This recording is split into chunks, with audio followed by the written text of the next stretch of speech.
De nos jours, il existe 7 arts: l'architecture, la sculpture, la peinture, la musique, la poésie, la danse, et puis récemment, le cinéma.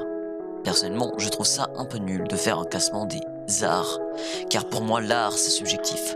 Là où pour moi, un Zelda Breath of the Wild est un véritable chef-d'œuvre, pour d'autres, c'est juste du divertissement, comme par exemple Monopoly. Où je veux en venir, c'est que l'art peut être plein de choses. Pour vous montrer à quel point l'art c'est subjectif, je vais vous montrer différentes images de choses considérées comme non artistiques.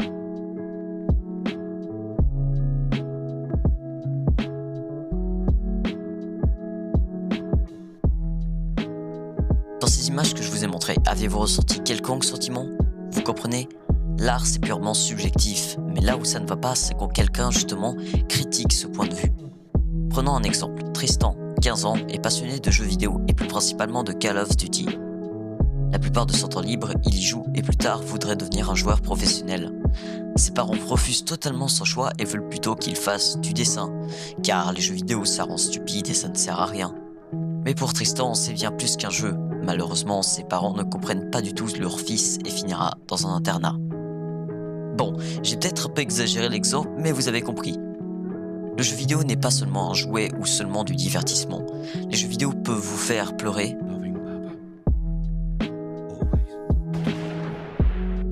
vous rendre nostalgique, Qui commence à se rappeler de quel univers ça vient, peut-être quel jeu vidéo. ou même énerver. She's gonna let go! What? No! Why would you do that? Si l'on considère que le jeu n'est pas un art, que veut-elle dire ces réactions? D'autres personnes me diront d'accord, mais comment tu peux trouver que Doom c'est de l'art? Prenons ça comme exemple. Quand je joue à Doom, plus principalement à Doom 3, certes, l'histoire est très peu originale, des zombies, des aliens, Mars, grosse arme, oh là là. Mais justement, pour moi Doom 3 est un jeu totalement artistique. Le fait de se sentir puissant et de massacrer plein d'ennemis me fait sentir littéralement un dieu. Et cette sensation d'être très fort, là où un Resident Evil est l'exact inverse, donne une certaine jouissance. Et même, pour pousser encore plus loin, n'allez pas me dire qu'un Beyond Two Souls ou un Detroit Become Human ne vous a pas touché. Certains jeux sont basés encore plus sur ce côté cinématographique et nous racontent des histoires profondes, pleines d'émotions et de choses à faire. Maintenant, j'ai envie de m'adresser aux personnes qui, selon elles, le jeu vidéo n'est pas de l'art. Et principalement aux parents, s'ils regardent mes vidéos. Donc n'hésite pas à leur montrer cette vidéo pour toucher le plus grand nombre de personnes.